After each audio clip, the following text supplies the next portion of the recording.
Another Cyhawk game that went right according to script until the final kick. That's supposed to be Iowa make the final kick and Iowa State blow the game. Welcome into the Voice of College Football. Appreciate you stopping by. Great day of football on Saturday across the nation. We focus here on the Big Ten and the Big 12 and, of course, the annual Cyhawk Trophy on the line. But as we talked about all week, this game of bigger importance because we've got two legitimate football teams that could be in the race for that final 12.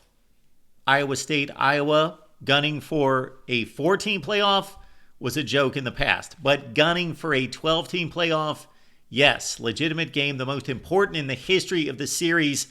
And again, the Hawkeyes have dominated over the past decade. Won 9 of the last 11 going into this game. Were a slim 2.5 to 3-point favorite in this game, but most people thought Iowa would come out on top, including me. But it was Iowa State that got the job done when it counted after Iowa dominated the first half, outgaining the Cyclones 2-1. Rocco Beck, to me, I didn't see him play a ton of football last year. Of course, he was the newcomer of the year on the offensive side in the Big 12. Had a tremendous season as the Cyclones bounced back from a 4-8 season the year before. But he didn't look too good in the first half. And I was thinking, is he just having an off game or is he really not that good? But of course, the Hawkeye defense had much to do with that. If you want to see a defense that is technically sound, fundamentally sound, where they're supposed to be, tackle in space, that is huge. They do give up pass completions, but they tackle in space, don't give up the big plays. Don't usually give up the big plays. Okay, the Iowa running game, Caleb Johnson was the man in week 1, 119 yards. And then he just followed that up with another sterling performance. And the offensive line, of course, paved the way, but especially on the right side. The right guard, right tackle combination for the Hawkeyes were tremendous. And it looked like pretty much 2 plays. It was a toss sweep kind of play to Caleb Johnson, and then also just right off tackle. 25 carries, 187 yards for the back that gets compared to, I don't know, all sorts of NFL backs. I think of Eric Dickerson, a poor man's Eric Dickerson in regards to frame, shoulders, height, and then that burst of speed with the long strides. He had runs in this game, Caleb Johnson, of 27, 37, 26, and 54 yards. And again, the Hawkeyes could have had a much bigger lead, but it was 13-0 at halftime.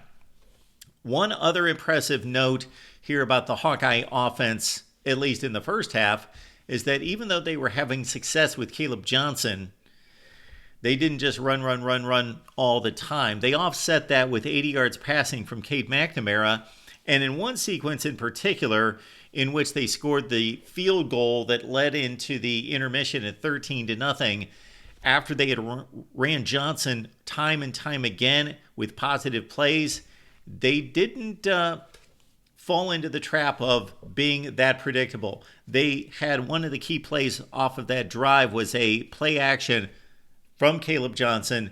Adam Ostringa, the tight end, was open, and Cade McNamara hit him for a big gain that, again, led to that field goal at 13-0. Jay Higgins, one of the linebacking trio that is arguably the best in the nation for Iowa, had a big interception that brought the ball to the Iowa State 12. That led to the Caleb Johnson touchdown, the only touchdown of the first half. And again, Iowa was in full control of this game, 13-0. And keep in mind, even though 13 points is a nice lead in any college football game, when Iowa and Iowa State get together and somebody's got a 2-score lead, especially the Hawkeyes, you might as well just write it in. It's a final score. It's a done deal. It is tough to come back from that kind of deficit. However, what we saw in the third quarter for a time resembled a back-and-forth offensive explosion. So Cade McNamara with Iowa in good position to score again through an interception. So that might have been the turning point of the game. They drew up something a bit exotic, did the Hawkeyes and Tim Lester, but Cade McNamara threw across his body, threw across to the other side of the field, and it was poorly thrown, and it was a poor decision as they were just running the ball at will and in position to take a 3-score lead, but Mac throws the interception, and then finally Iowa State finds some offense, both on the ground and in the air. And it's the touchdown reception by Jaden Higgins over TJ Hall to make it 13-7 as he wrestled the ball away in the left corner of the end zone. 7 plays, 79 yards, and this is the first time Iowa State the entire game moved the ball at all, and it was a beautifully orchestrated drive. So Iowa then responded on offense. So how about that? The counter punch coming from the Hawkeyes. 7 plays for 75 yards, the touchdown from Caleb Johnson in the offensive line, again dominating. They went up 19-7, went for the 2-point conversion. Mark that down. Iowa's up 19-7, could have went up 20-7. I get the strategy to go up by 2 full touchdowns, but I just think it's a little bit early to be chasing points. That's what the Hawkeyes did, and they went to the air to do it and failed. 19-7. All right, back comes Iowa State, right back down the field. Jalen Noel, keep that name in mind, 75-yard touchdown as Xavier Wampa was caught looking in the backfield, got turned around, couldn't chase down Noel, who sprinted for the touchdown. So after Iowa scored, it took Iowa State 1 play, 75 yards, and we actually had 3 consecutive touchdown drives out of these 2 teams, and it was 19-14 Hawkeyes at that point. That was it for the offense, though, at least and especially on the Iowa side. They passed for 6 yards in the third quarter. Cade McNamara did not look good. Receivers were not separating, not getting open. There was one key sequence in which Iowa State punted Iowa deep in its own end, and then they couldn't run the ball. They started to focus on Caleb Johnson, really zeroed in on him defensively, and his big chunk yardage plays were done for the day. I wanted to read off the final 5 or 6 Caleb Johnson runs, and I forgot to take note of that. But basically, I bet he had 15 yards rushing on his final 10 rushing attempts. Even though he went for 187 on the day, Iowa State got tough in the fourth quarter.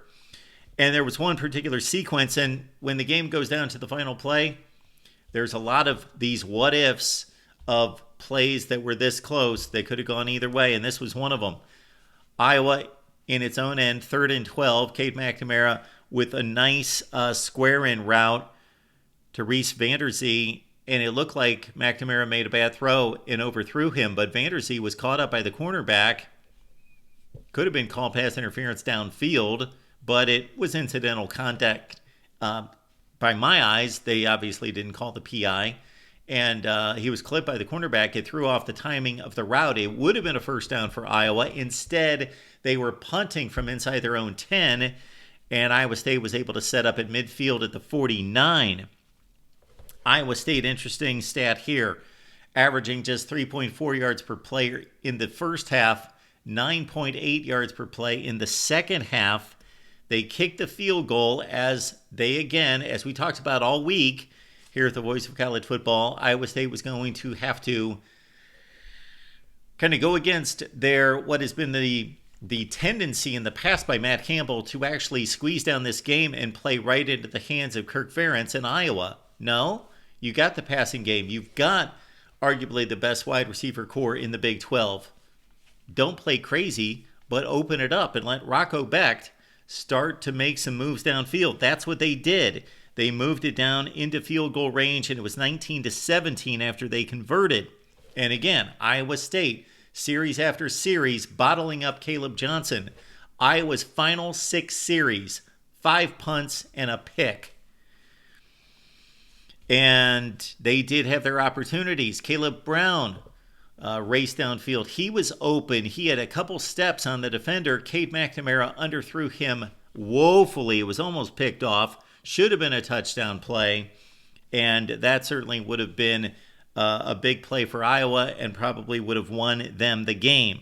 What did win Iowa State the game, trailing 19-17, only 24 seconds left in the game, in their own end.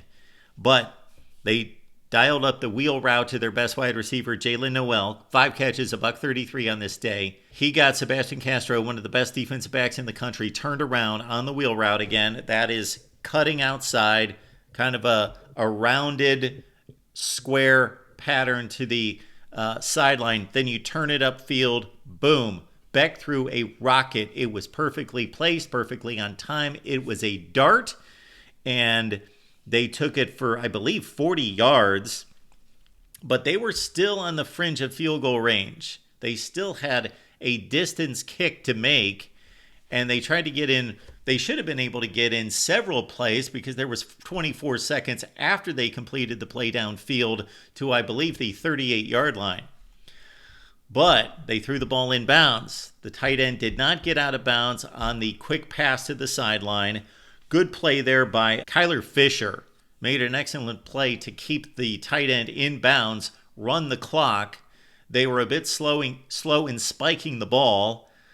They spiked it with 9 seconds left. I believe that they should have taken one more play because they put their field goal kicker in a difficult position with a 54-yard try. I would have tried to throw the out real quick and get another 4 or 5 yards and make it much easier for him. But you know what? The redshirt freshman said, I got this. Kyle Canardi nails the 54-yarder. And on the replay, you see where it cleared and would have cleared from another 5 yards at least. He drilled it. Iowa State upsets Iowa. Slight upset, 20-19. Huge win for the Cyclones. They almost never win this game. And for Iowa, they take a huge hit to their college football playoff resume as their schedule's not difficult. And they've got a date at Ohio State, of course. And then they've got a fairly light run in the Big Ten. But this was a game that they really needed to win for that resume. Not that they're knocked out of the playoffs, but this is a difficult one for Iowa. On the flip side, the thought process going into this game was, well, the Big 12 is not being given much credit and respect. You probably have to win the conference to get to the playoff.